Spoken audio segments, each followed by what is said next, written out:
Hi, welcome to another exciting episode of the Andre the Beast Creighton Show. Another exciting show, another exciting guest. Today we're going to go all the way to Vancouver, Canada. We've been getting a lot of people from Canada on the show. I'm impressed. I'm starting to be that bridge between the U.S. and Canada. I think the president might want to holler at me about how I'm doing this, but I can't do it without having great guests. And it's beautiful to have this lady on the show. You probably remember her from Jessica Javen's talk. And the good part about being behind the scenes producing shows, I get to listen to some extraordinary people. And this lady in particular caught my attention because it was like she was reading my mind. I would almost call it human identification. We see that in certain movies. Where I think law enforcement is trying to do that now, using human identification. Basically, is using people's emotional or mental intelligence to basically identify where they fall in line as far as thinking and whether they're movers or shakers, followers, leaders, and so forth. But with that being said, leaders, followers, workers, laborers, they all have a different mindset. We're getting ready to go deep today. This beautiful lady knows how to tell you where you fall in line based on your thinking. So without further ado, let's welcome to the show Dr. Blythe H. Cleverly. Did I get it right? You got it right. Thank you very much. Boom. See, that's called thinking. There you go. It's a pleasure to be here. Dr. Blythe, thank you so much for taking time to come on the show and bless me with your presence all the way from Canada. You know, you talked about something that was really interesting off camera. We talked about the way people think. But before we get into that, because that's going to go deep, you got a PhD. Tell the viewers a little bit about who you are and what it was like for you growing up before we get deep into your story. Who I am. Well, I'm a deep thinker. I have been all of my life. I can't say that there were a lot of people around me who were the same as me, so I knew that I was different. There were some people in school that were kind of similar to me, but for the most part, my family in general didn't relate to who I was, and I was raised very strictly, and education was actually forbidden. Or strongly discouraged, we'll put it that way, past high school. How was it strongly discouraged? That's I've never heard that really being said before with interviews with people. Yeah, it was because I was raised in a rather strict faith, which is not something I talk a lot about, but it was discouraged to get worldly education. And so we were advised more to do volunteer work or go into missionary work. And so I was trained in theology more and in scripture, and I deviated from that. Obviously, I still use what I've learned in different ways, but I decided to branch off and study the brain, actually, and that came from a very strong family history of dementia and Alzheimer's, that I determined I didn't want the disease. Mm-hmm. And I studied a lot of this in secret at first, and then eventually, it became known that I was going to deviate from the path that was set before me, as a person, as a woman, especially. Okay, I'm a thinker, so I got to take my mind into the viewers and start to ask some questions on what they would ask. So when you talk about being deviant, so maybe I can answer. You can answer this way. You was highly forbidden to get education based on the faith path that you were. You ain't got to talk about the faith path. But my question is, what was it that made you had to realize in your mind something just wasn't right? Because usually when you're talking about following a path, that's culture related or spiritual related or something of that nature, it's very well documented. You become indoctrinated in it, and it's hard to venture off path. By you being a outside thinker, what was the elements that led you down that path to say this has been going on for years, but it's just not the way I want to go? I questioned everything. I'm a person who does question, right? And it's not so much, I shouldn't use the word forbidden as much as it was frowned upon. It was discouraged, and considered to be a selfish path to take to education. But for me, it was, I didn't have enough of the answers that I wanted, so I had to go out and find them. And even with the medical system regarding, brain diseases, for example, there was nothing offered to me in the allopathic model that could prevent this from happening. And so if I had to take my life in my own hands, my brain in my own hands, to make sure I wasn't going to get dementia. And that was a very strong motivator for me. How many other individuals, a percentage, felt the way you felt, and about what age did this enlightenment start to show itself? I can't say exactly how many people would think exactly as I do, but if I were to take a rough estimate on this brain or neurotype, that I've coined, I'd say we're about maybe 20% of the population. That might be an overestimate. And for me, my thinking mind was very engaged from a young age. But by the time I was 14 or 15, I knew I needed to do something about it to take control of my mind, because it was just too painful to have a highly thinking mind without enough answers or skills or tools about how to navigate through my thoughts. So at the age of 15, I made a choice that I would take control, basically, of my mind in whichever way I could. How did you do this without rocking the boat? Because I take it a lot of this was done in secret. Well, the taking care of my mind was something that I wouldn't say that had to be done in secret so much. That was about controlling my thoughts. Now, actually leaving the faith that I had been in, that was later in my life.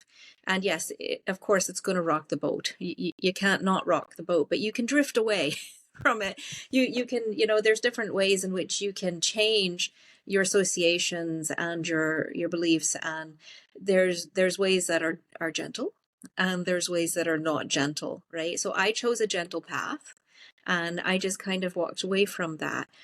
But when it came to my mind when I was 15, I just began to realize that I had to control it.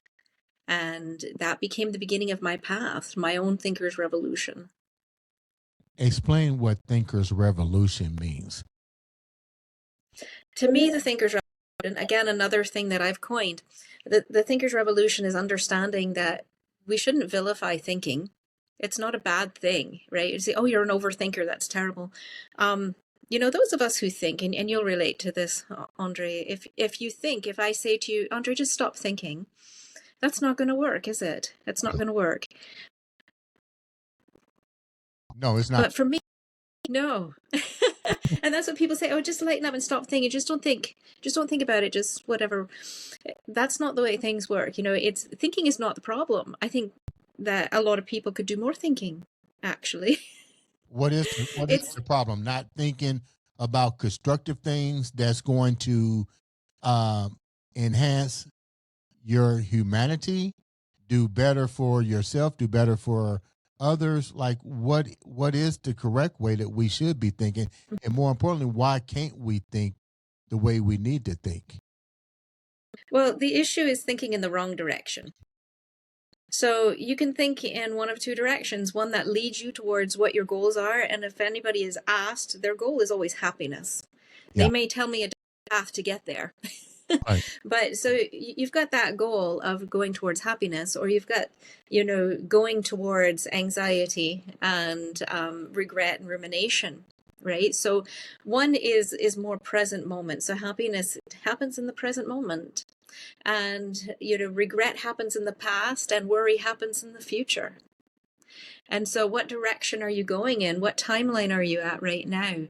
And so why is that so difficult? Is because most people aren't here now. Most people are in the past or in the future. Most people are giving into um, you know all or nothing thinking, catastrophizing everything. Hmm. It's what we see. So it's difficult for us to model proper thinking when we don't have a lot of mentor in that. Give me an example of different types of thinkers and the outcome that usually results from their way of thinking. What I mean by this is, let's just say you have a husband and a wife, you Mm-hmm. have the president, you have an athlete, you have an entrepreneur. Their brain waves and the way they think are different, but at the end of the day, they're all human.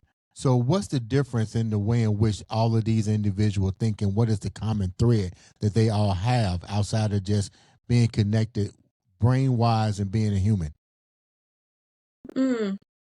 You know, each one of those people could potentially be the same brain type or could not. So the common thread is we all have a conscious mind, we all have a subconscious mind, we all have a superconscious mind, okay?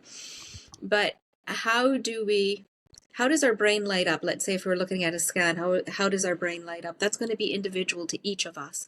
And it's not according to the profession we are or the sex we are. There's thinkers that come in all different models, if you will, right? Everybody has a challenge of directing themselves and directing their thoughts. We each have that same challenge of knowing what to do with our thoughts, with our emotions, of examining what are our beliefs, right? That's all of our responsibility. Each person has that responsibility. So that's what we have in common. And then beyond that, it really depends individually on each person, who they are. But do you think that sometimes certain information can either be received or rejected by an individual that can affect their level of what you call the revolution? Let me say like this: everybody can be an Albert Einstein. You know what I mean? Well, let me take it back. They can if the right environmental frequencies or environment is put in place. But the thing is, a lot of people may not know how to decode the information to allow that critical thinking or that thinker's revolution to take place within themselves. Does that make any sense?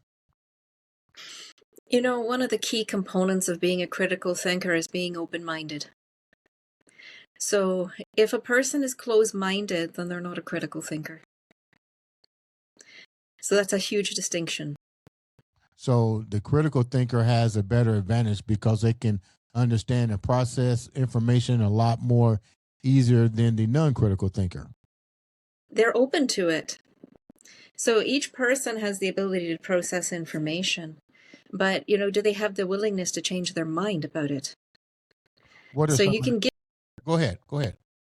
you can give people information, but they can reject it very quickly if they've decided that there is no other opinion than their own.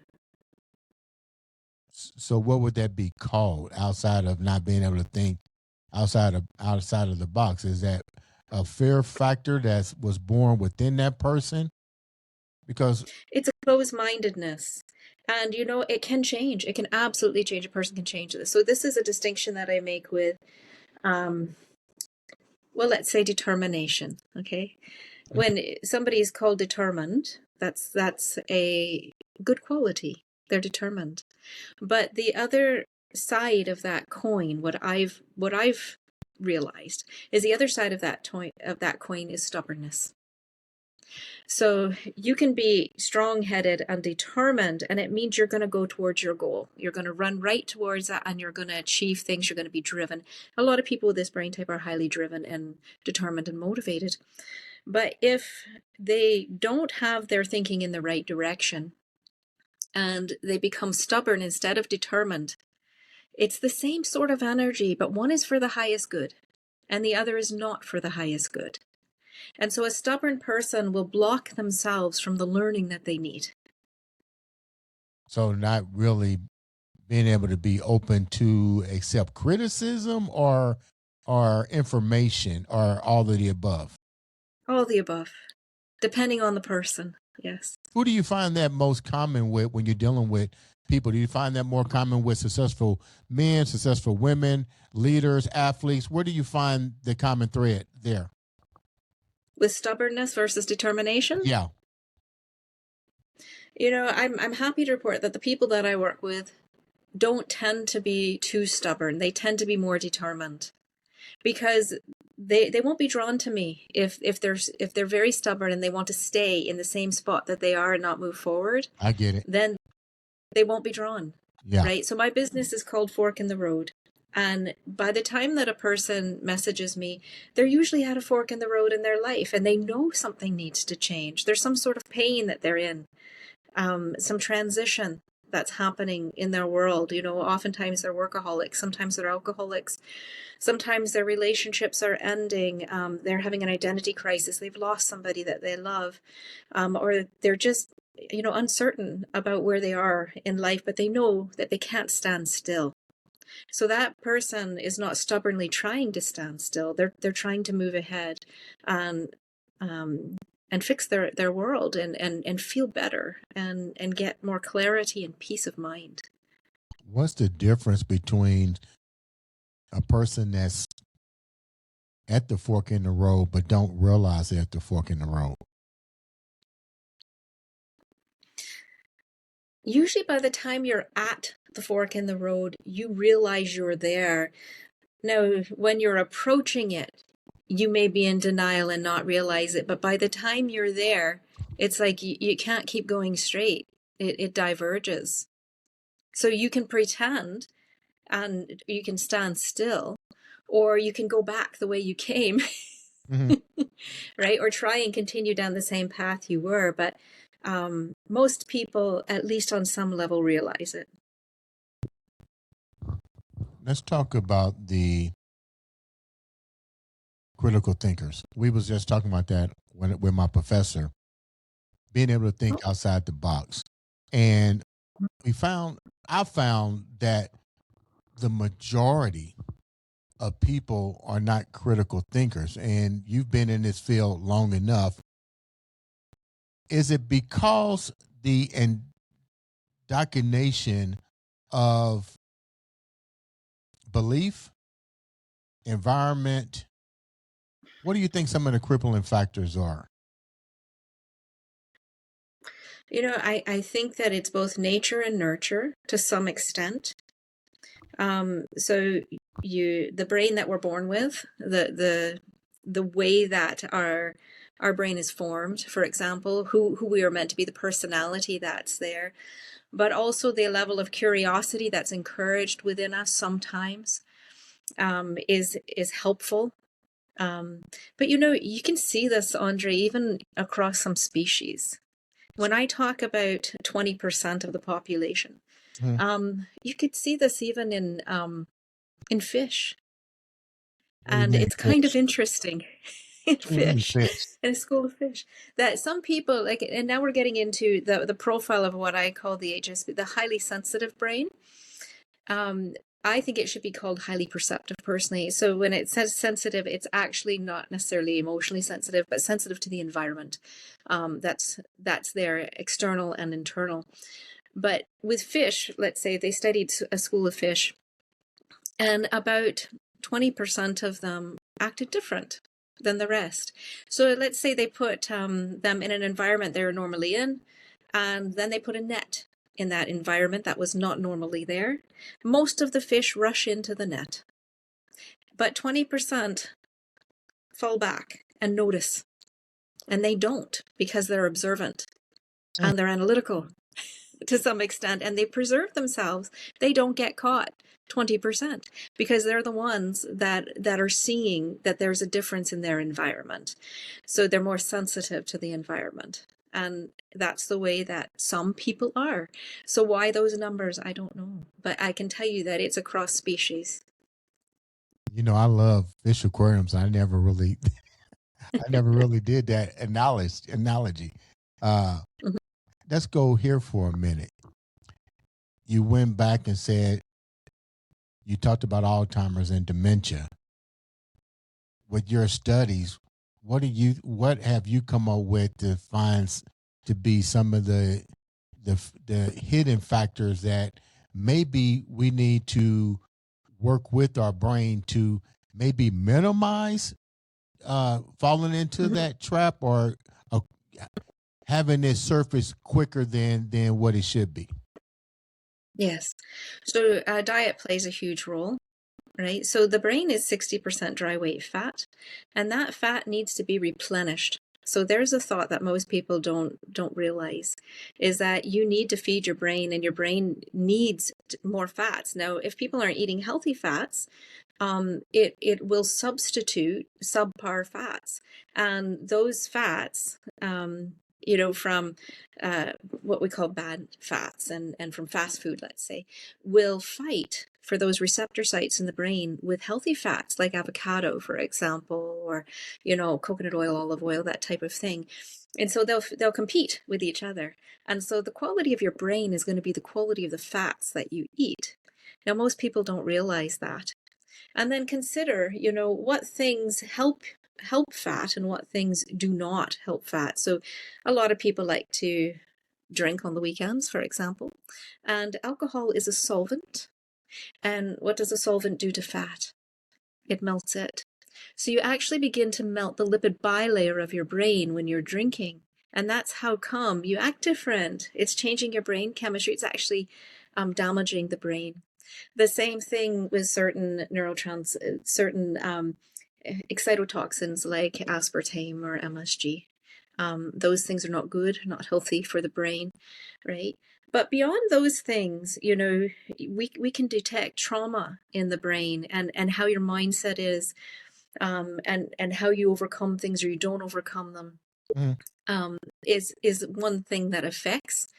I had written an article once that was called "How My Mother Losing Her Mind Saved Mine," and I believe, and I've noticed a pattern, that there's emotional trauma, that something that they cannot get over, they cannot forgive, they cannot deal with, that seems to be an assault to the brain, and then eventually they will forget. They'll forget everything if they don't deal with the things that they need to deal with. So there's many different factors, but we can actually see the development of this happening, sometimes up to 2 decades in advance before you get your symptoms of Alzheimer's. You mentioned brain patterns being interrupted. I don't. Maybe you can shed some light on this. And you talked about um, alcohol, how it does things to the brain. I get it. You feel different and stuff. Let's talk about something that's really taking over right now, is the use of marijuana. And you hear Mm-hmm. some people say that I perform better when I'm on it. I think better when I'm on it. And I just had this conversation with somebody the other day, and I was like, it's funny because I think they don't realize it. Because I was like, you don't realize how you act when you're on this stuff, do you? And they go, no. I said, and so they said, tell me how I act. I said, do you really want me to tell you how you act? And I said, Mm-hmm. you're like totally different. Like, you giggle for a long time, you giggle, and then you just go off into like almost like a zombie state. And then I see everybody has different reactions to it. But my question to you is, I don't want to throw you upon the bus. I don't want you to answer if you don't know how to really answer it. But that's the new thing now. We've been hearing this for centuries on how that seems to be the miracle uh, uh, uh, brain stimulator, but it does different things to different people. What's your take on that? I go back to what the brain scans reveal. So I'm affiliated with the Amen Clinics, and Dr. Daniel Amen is very well known, very famous, and has conducted more brain scans than anybody else. And it does not show that it's helping the brain when people have marijuana. It shows some damage. So I would look at those brain scans. I mean, where are we going to look for evidence? You're going to scan the brain, Yeah. right? So I'm going to side with the brain scans. Now, are there some people whose mood improves for a time? Yes, and it calms them down. Yes, a lot of people lose a lot of memory. With that, some people become aggressive, some people become mellow. So when you alter brain chemistry, because brain chemistry is individualistic, you're going to get different reactions from different people. I've known, some people have said that, the oil, when properly done, can help to stimulate healing in people. I believe that has also happened, not necessarily of the brain, but of other areas. You're right, it's a disputed thing, and my goal isn't to offend anybody, but I would just say, I don't know nearly as much as what Dr. Daniel Amen does. And he has all the brain scans, and they can certainly Google and look at those brain scans and make an analysis themselves and decide. Yeah, I literally, like I said, I talked to somebody yesterday, and I know they do it. I don't knock that they do, but I remember the conversation. They didn't remember a conversation that they had with me. Yes, that's And it was common. like, Dre, I did not have a conversation. I said, dude, I'm telling you verbatim everything that we talked about, and they had no idea. And I'm thinking to myself, is this really what I want in my system? If I can remember a conversation I had for an hour with somebody on the phone? Yes, and then there's different qualities too of what people get in that. Now in Canada, this has been legalized, and there's different qualities that people have of that. But for the most part, I don't feel more secure about that. Right? The What level makes of you wonder, people. hey, you driving down the street and you can't remember a conversation or you can't This is remember it. your actions, and I got you behind the wheel. I'm thinking, Yes. okay, where do we really draw the line with what actually is working and what is it working on? And has there been enough research to validate? And I'm not knocking the use of it because I know some people use it for pain and stuff, but we're on the day we're talking about its effects and other things on the brain. Because at the end of the Correct. day, the brain tells you how to walk, how to function, how to do this and how to do that. And if something we recognize that it did do something with alcohol, that's why we have Mothers Against Drunk Drivers. That's why they do certain things. What's your overall view of all this? Of mothers against drunk driving. No, Well, just things that impair the brain itself. Because at 15 yes. years old, you saw the symptoms of Alzheimer's and stuff. So my question here would be: is enough research being done with the brain and other things that deal with the brain and its effect on human response? Oh yeah, I would go to the studies from Dr. Daniel Amen. He's done tremendous amounts of research on it. And now with the internet, I mean, there's so much information available that it's just a click away to see some real brain scans that will reveal things for people. But I do understand why people turn to substances, right? So a lot of times it's a distraction and it's a remediation from, it's an escapism from having to think or to deal with the things that people see today, and they don't have the skills and the tools in order to know what to do with that, right? And so they numb out. And you're talking about, I don't think that enough, I don't think that the research has been put forth to analyze. I want to tell people right now, and I know you feel the same. I'm not knocking what you do. All I'm saying is I got to think about when you're around this stuff, the repercussions that could happen when you're not taking in accountability the research that that you're doing on top of that. I think that now you're dealing with, okay, what's more important, business, money, or research? So I would think what you've done and what the doctors have done to show that there is a major difference between all this and the correlation to brain functions and how people respond. And we don't really want to talk about it because we want to line our pockets. So I guess at the end of the day, what do you think is more important? The less information on what you're teaching or the economic dollar with businesses? Oh, well, I'm always going to lean towards research. I'm going to lean towards whatever I feel is in the highest good, and that's what I feel is in the highest good. Who's been your biggest challenge when you talk about revolutionary thinkers? I guess for people to understand what I'm talking about. So if a person's not a thinker, they're not going to understand what I'm saying. That, for those of us who are deep thinkers, there's been an alienation that we've felt. There's been it's been excruciating to do shallow conversation.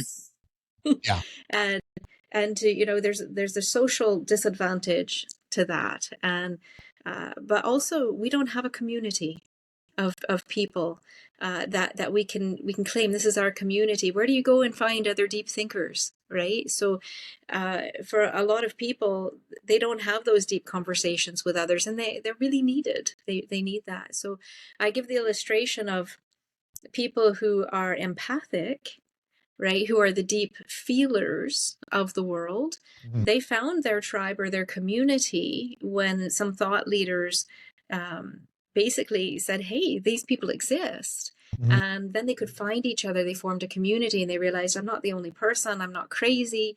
And they could network, they could communicate together. And that gave them strength and hope, right? Mm-hmm. So for those of us that are deep thinkers, we haven't had that. And so I am that person that's trying to be at the forefront of this thought leadership, of this thinkers revolution, to say, hey, we're another category of people, right? And so maybe we're not the empath, maybe we're the cognipath, and that this is the way we are. We're not trying to be that way, it's just who we are. And that we'd like to find our people too, right? And have that identity, so that we are the people that are most likely to make big change in the world, because we're thinking about everything and analyzing it, and problem solving brains. But we're also the ones that are most likely to try and check out of the world, because we observe more than most people and we care. How do right? you So how do you know? Didn't mean to cut you off. How do you know that you're a deep thinker? I know a lot of people are listening to this now. How do you know you're a deep thinker in different levels of thinking? How do you know if you are, if somebody's listening and say, well, how do I do a self-analysis to find out where I am on the spectrum? if a person really wants to do that self-analysis and they're questioning if they're a deep thinker, they probably are. Because people who aren't, they don't want that. They're not going to bother with it. I like the Right? way you just go straight to the point. Well, if you're not thinking, then you're not a deep thinker. Well, it's true though, right? So other people just like, this is not that interesting to me, and they turn on Netflix instead, right? Yeah. So but there are some people who say to me at that point, well, what happens if I'm both, like a deep thinker and a deep feeler? I don't think Right? a deep thinker can get bored. I'm just, I might be speaking for myself. I don't think you can. I think you can get bored if the environment doesn't give you stimulation. Does that make any sense? Or Yeah. So my surroundings, or what you just said. Let me rephrase it. I need to be intellectual challenged. yeah. And if it's not there, then I do disconnect. But I try to find something to almost like, to feed that hunger, so to speak. Yes. So our inner worlds are quite rich. compared to other people. They need the outside stimulation. We can just sit and daydream or go in our mind with all of the files and tabs that we have open and sort through it for quite a long time and be quite amused. Wow, I didn't do the matrix like that, but yeah, I like that. So, are you dealt with a lot of individuals? Why are people just really comfortable where they're at? I talked about this with a previous guest, and I guess it just, like you said, overthinking. Why people don't want to evolve and just get out of a fixed mindset? I don't even know how you could be comfortable in a fixed mindset. It seems like it would limit Mhm. so many possibilities. Does that make any sense? Yeah, there's belief systems involved with that. Usually something that they were taught or raised with about what is possible. A lot of people don't realize it's possible to change your mind. And there are people who've come to me who've had terrible thoughts in their head that just torturous thoughts for themselves. And, they've gone to, talk therapy or to some counselors that have told them that they shouldn't question their thoughts. And there's no reason why they have them and nothing that they can do about them, which is terrible advice, in my Why is it opinion. terrible advice? It is terrible advice. So most people don't realize that they can change their mind or that it is possible to think differently than the people that are around you or the way you were raised to be, and that you can sort through all of your thoughts and you can select the thoughts that you want moving forward. You can change who you are. A lot of people don't realize that. But beyond that, there's a bigger issue there, I think, and that's a lot of people have the idea that this world, this life, was meant to be comfortable. And that's flawed thinking Why because it wasn't. why wasn't it? No, this life that we're living right now, and this is just my opinion, this isn't all about comfort. If this world that we're in right now was all about comfort, then it would look different than what it does for a lot of people, right? If you ask me, it's about growth. And growth is not comfortable. Hmm. Quite often growth is very uncomfortable, but it is the point. Growth is the point of this life. There's going to be pain that we go through, and that's not going to be comfortable, but we will grow from it. Let me go here. See, you open up the rabbit hole. You shouldn't have did that. You shouldn't have did that with me. So some people would say that this is a learning experience that we deal with. I hear that often. Mm-hmm. Then when does life become heaven on earth? I think I know the answer, but I want to hear yours. When does life become heaven on earth? Yeah, Why do you think it will be heaven on earth? I'm just using it as a metaphor. So when does it get easier? Yeah. When we accept that we're here to learn and to grow, and we don't take things as happening to us, we take them as happening for us. And we get the lessons from them, and we have a victor versus a victim mindset. Wow. That's why you're on the show. You broke that down easy. Now let's go deeper. Let's talk about the mindsets and as it revolves in relationships with male and female. Why Mm-hmm. is it so difficult with different in today's society with men and women trying to get along? And the first thing you hear in relationships is we didn't get along. My viewpoint of this, I'm gonna give you my viewpoint. They're Mm-hmm. not emotional ready. Okay. There's a difference between being in love and being emotionally mature, emotional intellect, and emotional ready. Mm-hmm. Mm-hmm. That's just my take. What's your take on that? Because we're talking here today to the listeners, we're talking about thinking. And I think from my standpoint that a lot of people aren't emotional intelligent. It's easy to say I Okay. love somebody, but do you understand what all that consists of? Am I making any sense right now? Mm-hmm. Mm-hmm. What's your take on that So, as it deals so with you're talking about relationships? like emotional availability. So some people are emotionally available, some people aren't. You've got attachment styles that are different. But really, men and women communicate so differently. So the way that their brains work is different. And so the way that I am, my neurotype, beyond being highly cognitive, that what I call the metacognitive neurotype. Um, I have like 2% of the population is like me in that my brain works more almost like a man than a woman in my logic. Okay, Explain that's that why a little bit more to the I cut listeners. to the chase. Okay. So I'm able to translate, and I've worked with a number of couples. I'm able to translate between the two sexes, and like when he says this, it actually means that. I'll say to her, and Whoa. I'll do Give me an this. example to the listeners. When he says sweat, this means this. To break that down a little bit for the people. There's so many different situations where this has happened. It's hard for me to pull one out, but um yeah, I can't think off the top of my head about which one that I would use to cite for this, but quite often men will say one thing and it means something else to the woman. And when they tell me what the conversation is, I can do that, right? And then the woman might say this, but it actually means that. And it's just different socially, the way that we are different, the way that our brains are wired and how we communicate is so different, that for both of them to understand each other takes changing how you interpret everything that they're saying.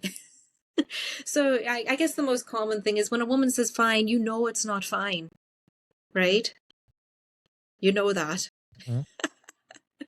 So just different things like that, but taken to much deeper levels. So what a woman wants is that connection and um, that feeling cherished and prioritized a lot of times.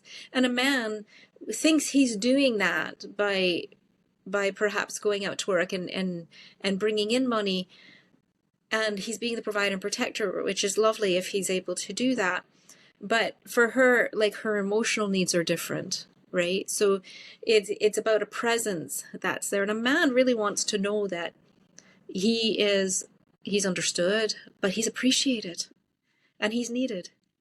And I think in our society today, these things are a bit taboo. So maybe I'll step on some toes by saying that, right? That I think both people need to actually need and care for each other versus being just individual people who um, don't need each other, Is right? there So go ahead, doctor. Go ahead.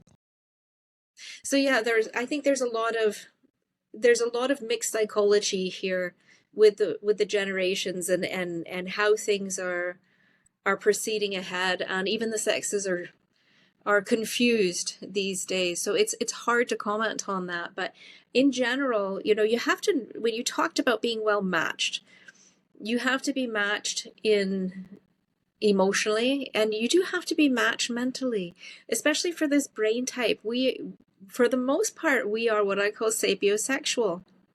Mm. And so that means that we fall in love with the mind, right? So we need intellectually stimulating partners.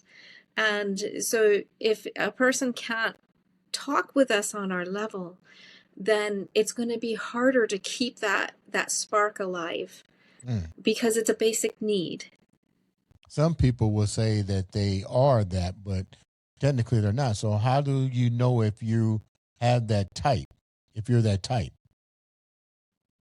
Well, you'll know if they're the right fit for you because they'll be able to keep up with you with conversation, and you will find what they're saying intriguing, and you will lean into it, and you'll feel that you're understood and that they're bringing out something up to the table versus just uh-huh, uh-huh, Do uh-huh. some relationships, you talk about different brain types. Do, let's say, for instance, one brain type is stronger than the other, but for the sake of the relationship, can that person's brain function, if it's higher, and decrease to match the one that's not at the same level because they decide to stay for the sake of love? Generally, that person will go and have relationships outside that are stimulating to them intellectually. They will find friends and colleagues that they will talk to, and then they'll come home to their partner and they will accept their partner for the positive attributes and traits that they have. I've seen that happen quite a few times. But they will have some form of stimulation in their life, maybe in their work or maybe from an outside So source. it's bound to happen, is what you're saying. It will happen, and it can certainly be platonic. Okay. Now, let's go here. Let's talk about, we hear a lot of this. Somebody says that they've been awakening. They're all of a sudden, miraculously, their intellect has gotten sharper, but it's become more spiritual based. What's your take on that? It sounds like you're talking more about their intuition and their what people talk about with the pineal gland and the Right, third eye. right. Share a little light on that from your viewpoint. Usually, it's a dark night of the soul that does that. So something that you go through that puts you into the darkness, and this is usually the fork in the road as well. And then they realize there's something more to themselves and to life than they realized. And they begin to explore and to discover what that might be. This brain type tends to resist a lot of spirituality or woo-woo, right? They resist that. And so in order to talk to them on some levels, sometimes I have to appeal to them through logic, through the laws of physics or the law of thermodynamics, in order to say there is something more to life, and perhaps death isn't the ending, because energy cannot be extinguished, only converted. Could you say that And so again? That's why I had you to come on the show. Could you say that one more time? Because I think people need to really listen to that particular phrase. What was that again? Energy what? energy cannot be extinguished, only converted. So you see that with electricity, for example. Right. It's just a law of physics. So we are energy. If you were to take, and they do have photographs of what the core essence of us is, biophoton light particles. Mm-hmm. And so there's evidence of that. That's really what our essence is. And we can read that. We can, some electromagnetic field equipment, for example, can detect that. Mm-hmm. That's what they do when they do ghost hunting. Yeah, right? But yeah. so, but there are people who detect that for health reasons, right? To see, electromagnetic fields that are in homes, for example, around electrical panels, etc. But so there's that line of reasoning. But also, I like to say, who are the people in the world that are dealing the most with death? And those would be the hospice nurses. Yeah. And you talk to them and watch for the patterns. So our brain type really loves patterns. So you look for the patterns, and they will say all the same thing, right? There's the death reach, for example, that people do before they die, within about 2 weeks before they die, where they're reaching up for their loved ones. They're talking to people in spirit that they had known, and generally when they pass over, it's a very peaceful sort of thing, but you can tell that they're going someplace. Yeah. Something's happening. Yeah. It was so funny that, well, not funny, but it's funny that you brought that up because my best friend, I remember it's like it was yesterday, man. We went to see a Marvel movie when the Marvel movie first came out. Healthy guy, bodybuilder, getting ready to take his wife to I think maybe the Bahamas or somewhere, and I get a phone call while I'm at the gym. Hey, such and such is in the hospital. I closed the gym down, went there, and he was in stage 4 brain cancer. He died within, you know, he died the next day I had surgery. I had surgery the next day. that they did his biopsy, and I remember it was me, his brother, and another guy, and the lady was like, "He can hear you, but he can't talk." That was hard for me to sit there Mm-hmm. because I didn't want to lose my friend. You know what I mean? But Mm-hmm. at the same time, I got to deal with surgery. I got all kind of things like going through my mind. And when I got out of surgery, he had, passed. But I mean, you just bringing that up, I can only think that, he's energy and that he's extended somewhere else. You know what I mean? He's gone to another dimension of life. You know what I'm saying? Mm-hmm. Mm-hmm. Mm-hmm. I believe so. Yes. When you Mm-hmm. you dealt with, first of all, let me say thanks for coming on the show because I know you got a busy schedule, and Mm-hmm. I want to go here. You deal with so much brain research, brain revolution, and the whole 9 yards. What is the most challenging part for you with your mission? Because everybody's not going to jump on the boat. You know what I'm saying? That's okay. I don't want everybody in the boat. The boat would sink. It's okay. But for me, the most challenging part of my mission is visibility, to be honest with you.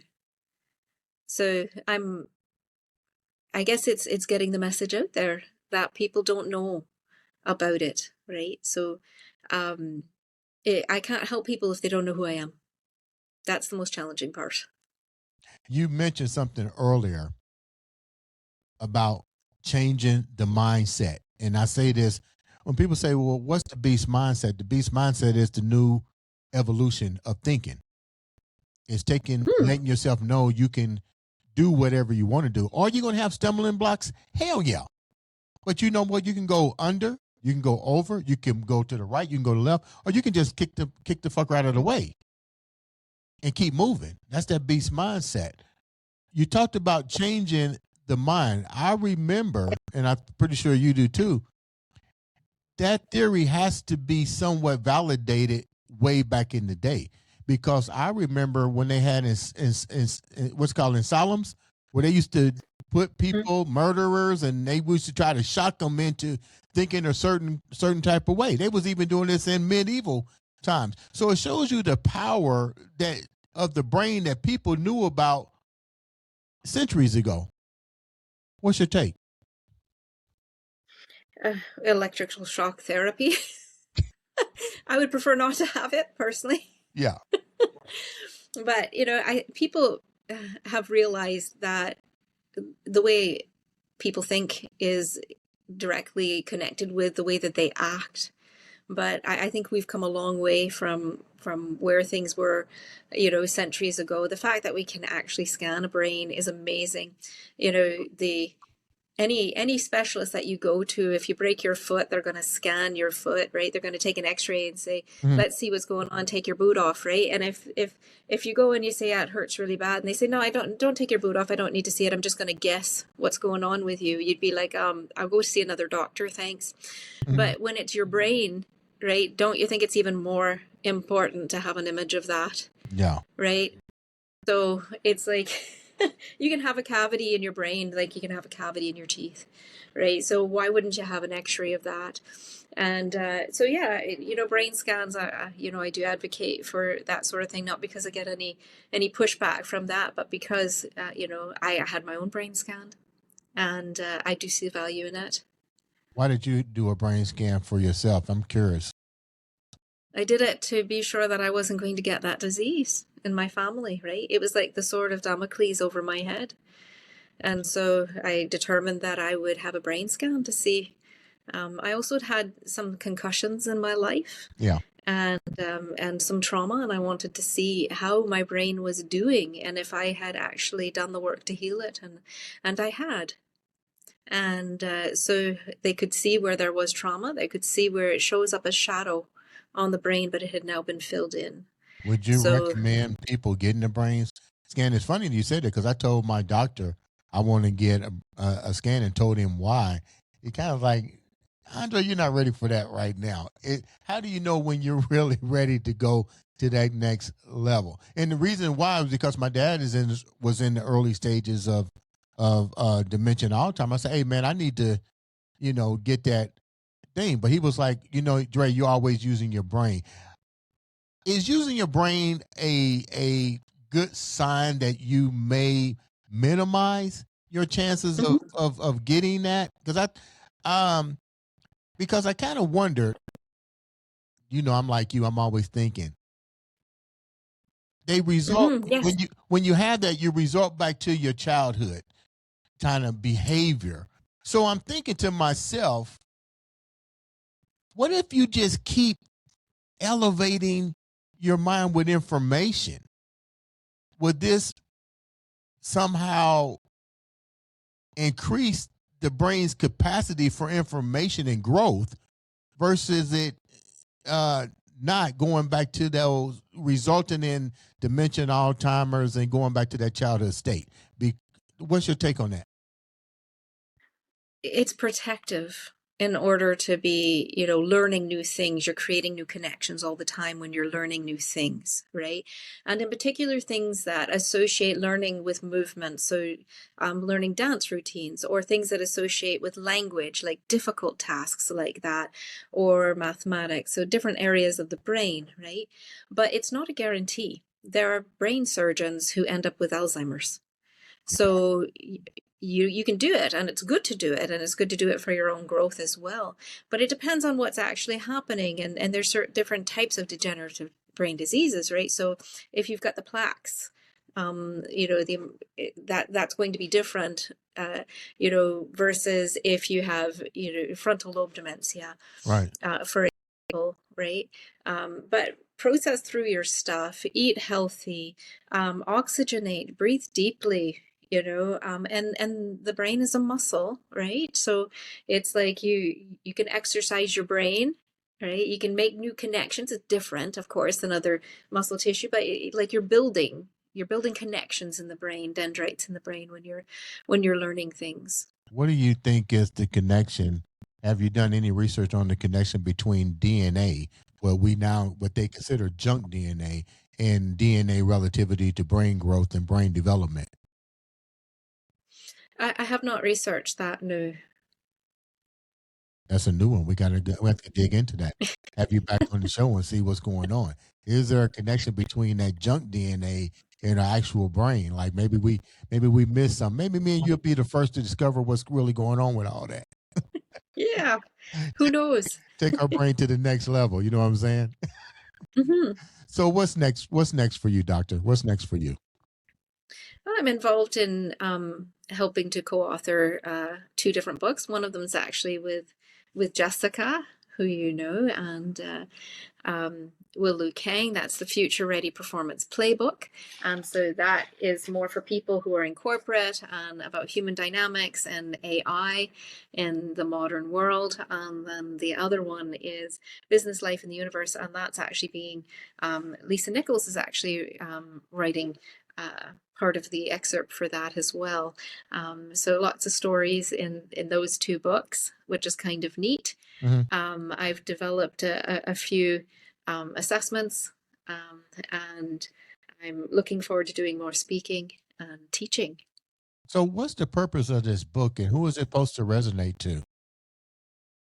Two different books. So the one with Will Lu Kang for the corporate audience is more for corporate leaders. It's a practical guide for excellence in leadership, basically, and success. And then with Business Life in the Universe is people who are interested in stories, right? So stories of things that can include all those aspects of life. Hmm, sounds interesting. I'm gonna ask you one more question before we wrap up. Mhm. AI. Yeah. AI in the brain. I just had my English professor on, Dr. Mark Love, not Mark Justice, because I call him Love because he likes Kiss. And we talked about AI in the classroom and AI in human involvement. I shared with him what my theory was. I used to be an educator too. And he mentioned a guy had created a paper that almost looked like it was something he had written. He said something just curious hit him because he's an English teacher, and it was AI generated. My question here is, how has, I know you can't see into the future, but how do you think AI is going to impact brain functions for humans? Because we know the more information we feed into AI, AI can only grow as with the information that we provided, which there's a lot of information we got. But let's say today's generation can't even read a map. You know what I'm saying? They can't barely remember phone numbers. Life has changed. It's supposed to, from the time that we grew up to where we're at now. I tell my daughter all the time, my kids, you guys live in a great age, but with living in a great age, it takes away something from you.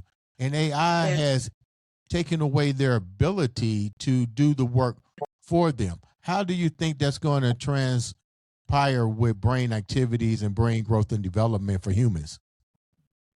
That could go either way, but there was recently somebody who is mentioning, who does study these things, that he feels that this is going to be the first time that we're seeing generations that will be less resilient and less intelligent moving forward, because they don't have to problem solve. Wow. Which is a scary thought. Now, at the same time, there's an excitement about AI and how that can help us and how it can improve, especially I'm hoping in medical. I was going to say medical field. Yeah. Right. But this is where I think it's important that we teach our children common sense, because common sense is not common practice any longer. And it's essential for them to learn how to problem solve on their own. If there was something that we needed years ago, we had to go out and find somebody that knew something, or go to a library and find a book, or we had to actually, get our own answers through problem solving.